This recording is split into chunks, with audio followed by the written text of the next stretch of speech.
This is an actual ape, and in this video I'm going to show you a build that is a pretty creative and unique build that includes mods and armor pieces that work together to allow your team to have infinite Titan bubbles in Trials of Osiris.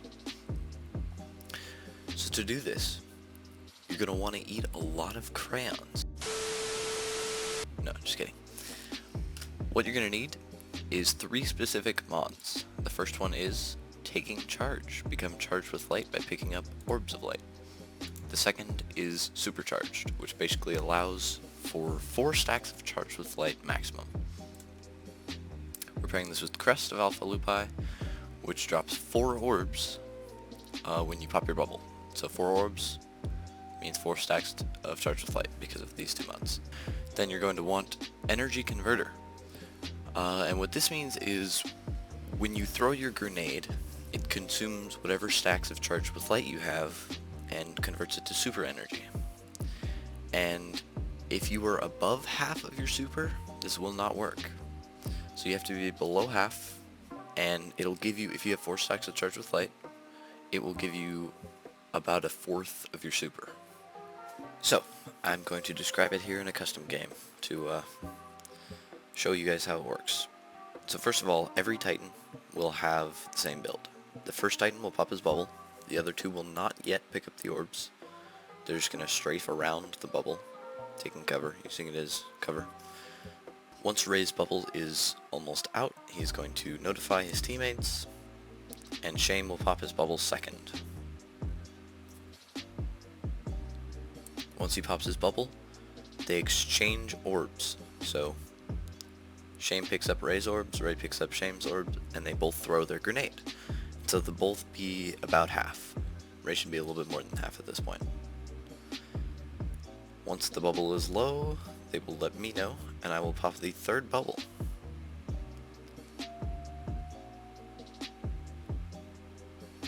Once the bubble is popped, I pick up 4 of the orbs to get charged with light times 4. I throw my grenade, which puts me at half, and then I pick up the rest of the orbs.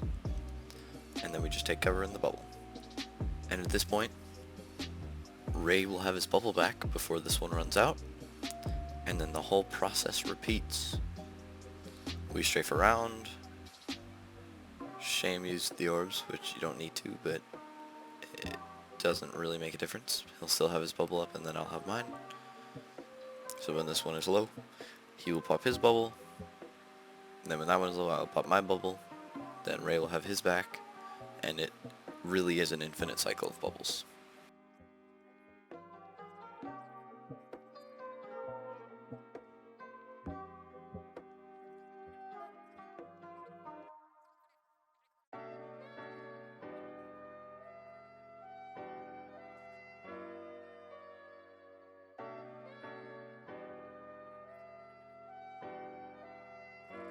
The one problem we were running into is that we would sometimes, if we were going against good players or maybe even cheaters, we would lose the entire game before we would get our supers. And so we thought up a way around this. What you can do is you can put on Heart of Inmost Light and spec into as much resilience as possible. With Heart of Inmost Light, you really need probably 80 or 90 resilience. If you can get 100, that's ideal. But basically get as much resilience as you can with Heart of Inmost Light. And what you can do is, for the first few rounds, you can spam barricades in a closed area. On this Trials map, we found the middle room to be very effective to spam barricades, because it's hard for enemies to push in if you have 3 barricades in a doorway. Anyway, the idea was to stall for as long as possible per round, so that you would get as much super energy as possible. And against good players, you can just barricade off the doors, and they can't really push. So it gives you as much super energy as you can, so that by round, maybe round 3 or 4, you'll have supers, and then you can start training bubbles, which is really pretty much unbeatable if you do it right. When running this build, just to specify, for super round, you're going to want to definitely switch to Crest and maybe put back on some intellect mods. It just helps you get your bubbles back faster, just in case you need it. but crest is absolutely necessary for this infinite chain to work. This was our flawless game. We had been using this build the entire card, and this was our flawless game, and we did not realize it yet, but we were playing against a cheater, aimbot. So first we started the round off by playing it as slow as possible by spamming barricades in close areas. We realized that this player was alone and had split off, so we singled him out and cleared him out. I realized I had kill clip there, so I tried to challenge that player that was peeking around the left. But other than that, we want to play as slow as possible to build bubbles for the later rounds. We are closing ourselves off with barricades, taking our time. We're just waiting for the enemy to make a move. At this point I realized that the player on the left might try to flank around for the res, and so I'm calling that out to my teammates. Want to make sure they're aware. Yeah, and against better players, with spamming barricades like this, it's very difficult to play around. So what the better players are likely to do is split up and try to push you from different angles. And what you can do there is single one out and either push him with your whole team or try to team shot him. At this point we know there's only one guy left, and we're trying to stall it out as long as possible because we realize that we are gaining 3 supers while this guy is only gaining 1. He pushes in stupidly and we get the kill.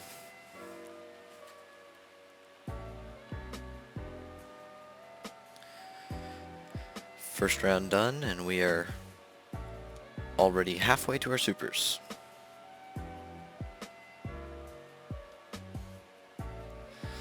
So right here, that guy pushes in extremely stupidly. We get the pick, and then we're playing super slow. We want to make sure they don't res, but we also want to play slow for our supers. Yeah, barricades are extremely strong because it allows you to peek around corners without actually challenging them. It's almost like 3 peeking, but less toxic. Or, I guess, more toxic in this case. And if you can win a round, just win it, because there's no downside to winning a round. We are all 3/4 to super. The other team is split up again. We're trying to single one out, but we don't want to get sniped.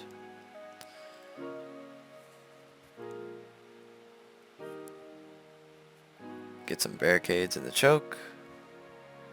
Watch on my left here. I realize that there's a guy right inside here, and I realize he's alone, so I try to push him. Miss shotgun shot, but I'm able to get the double melee off. And then everybody team shots the final guy. Now we're up 3-0, and we have almost all of our bubbles. So this is where the fun begins. Our teammate Ray here actually got disconnected. And he's disconnecting right now. So we realized, usually in this situation, we don't even worry about heavy. We just push down to zone and do our infinite bubbles, because there's very few heavy weapons that actually counter this strat. Dark Drinker can counter it, but there's not really anything else that can do much.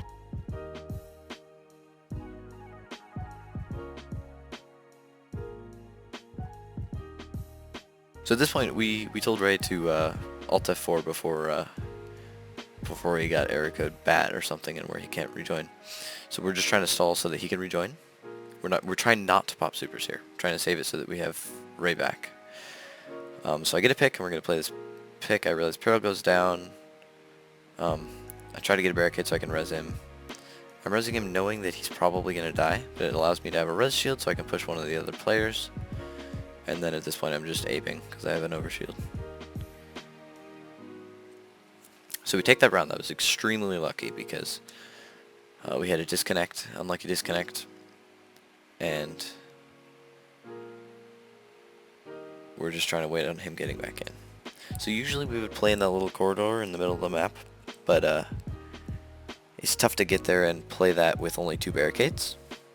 So we're trying to just play back and wait as long as we can. We know that we're probably going to lose this round. We're just trying to wait until Ray gets back in here.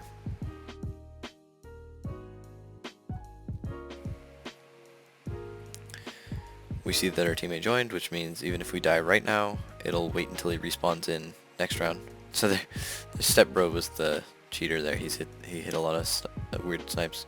We looked him up in trials report later, and he had a 95% crit rate with his sniper, and it was like a new account, and he had a 3.0 KD or something crazy. You'll love to see. And his teammates were trash. He was just carrying them to flawless.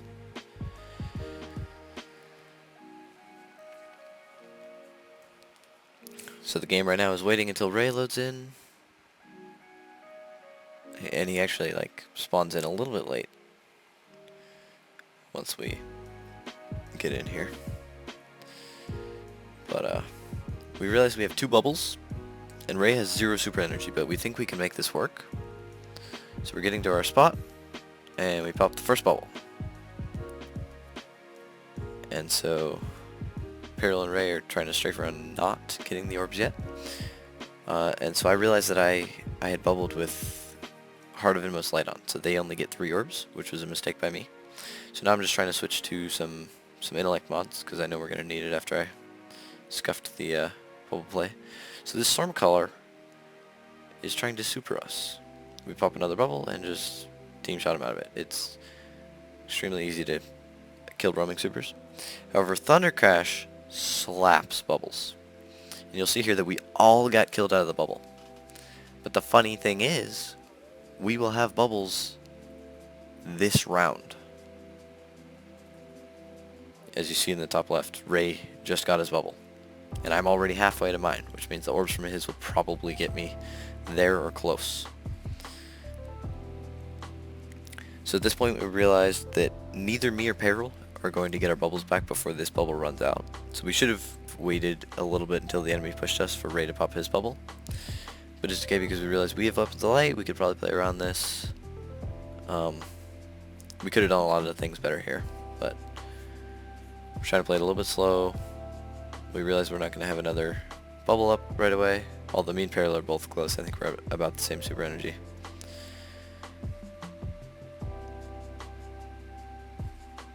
We're trying to make use of weapons of light here. We only have a few seconds left, so we peek, and we both get domed by the cheater. And they take this round, which is okay, because now we have 2 more bubbles. And they had used all 3 of their supers at this point, and they're not going to get it back. But even if you lose a round with this bubble strat, you will have bubbles up the next round or the round after. It's such an amazing strategy. Even if you don't get it perfectly, there's still so many bubbles. So I'm trying to play for my bubble. I'm trying to play passively. I realize that my teammate goes down. I get a kill here. I see Rez resing Peril. I get a bubble off. We have the orb right next to us. So we're just going to play in the bubble. Peril has his bubble next. He's probably going to pop it a little bit closer to Zone. Zone is in between us and that wall in front of us.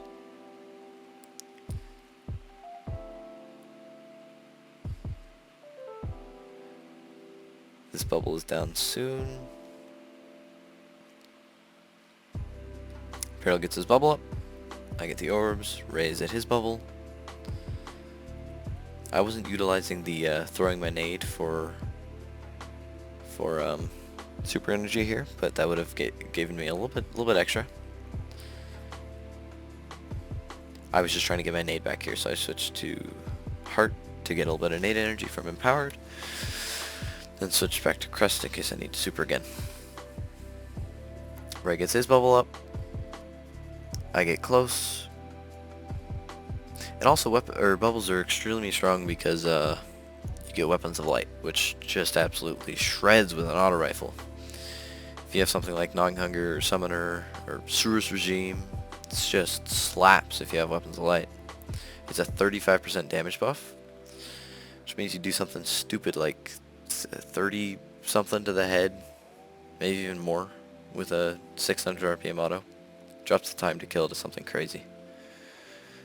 So we realize that the hacker is still alive. I'm trying to play for my bubble. I only have a few seconds left, so I back off. Zone spawns. The other team's aggressive and not very smart about it. But he quick scopes Peril. And we are able to get the win. And then we have a bunch of bubbles up anyway.